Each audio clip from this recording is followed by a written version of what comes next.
histoires de Charles, on commence en Chine, où le gouvernement limite le temps des jeux vidéo des jeunes. Oui, tous les parents le savent, Apolline, c'est souvent la guerre. Quand il s'agit de déscotcher son enfant ou son ado des écrans, en Chine, c'est le gouvernement qui s'en charge. Pékin a édicté hier de nouvelles règles. Pour les moins de 18 ans, pas plus de 3 heures de jeux vidéo en ligne par semaine. Oh, mais est-ce que c'est bien la Chine? Et puis les créneaux sont très stricts. Uniquement les vendredis, samedis et dimanches soirs, entre 20h et 21h. Pas une minute de plus.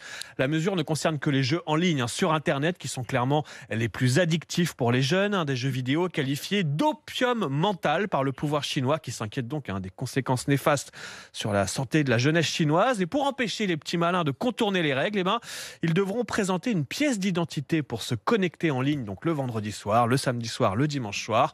Et dans sa grande clémence, le gouvernement a quand même prévu de leur accorder 1 heure par jour en plus pendant les vacances scolaires. C'est radical. C'est une torture pour les gamins. Ouais, c'est quand même une aide pour les parents. Ouais. Oui, Moi, j'aimerais bien pouvoir m'appuyer sur le gouvernement pour empêcher mes enfants d'être. Après tout, chérie, c'est Jean Castex. Voilà, ça, c'est Il a dit t'as plus le droit. Il faut éteindre l'écran. Sans transition. Un mot du phénomène pop du moment et ça vous fascine, Charles. Ouais. C'est la sortie du nouvel album de Kanye West. Album annoncé, teasé depuis des mois et finalement sorti dimanche. Ça s'appelle Donda, c'était le prénom de sa maman. Et comme toujours avec Kanye West, c'est un peu n'importe quoi. 27 titres, ça dure près de 2 heures, sans pochette, des invités en pagaille, un Jay-Z, The Weeknd ou encore le rocker Marilyn Manson.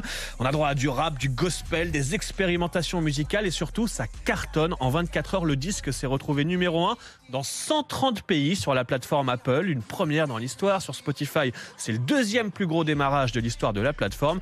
Faut dire que Kanye West a un certain sens de la promo et de la mise en scène. Des séances d'écoute géantes organisées dans des grands stades américains avec clou du spectacle la semaine dernière, Kim Kardashian qui l'a rejoint sur scène en robe de mariée alors qu'ils sont en instance de divorce. Oui. J'avais pas loupé l'épisode. Savant mélange de musique et de people. Un artiste d'ailleurs dont on se demande toujours s'il est génial ou stupide ou les deux. Ça, c'est mon avis.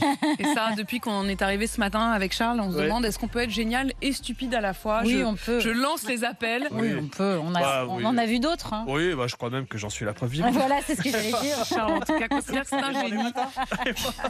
Appelez-nous au 32-16 pour nous dire si vous pensez que Charles est un génie. Stupide que génial. Il est 6h55 sur RMC. Tout de suite, RMC s'engage pour vous.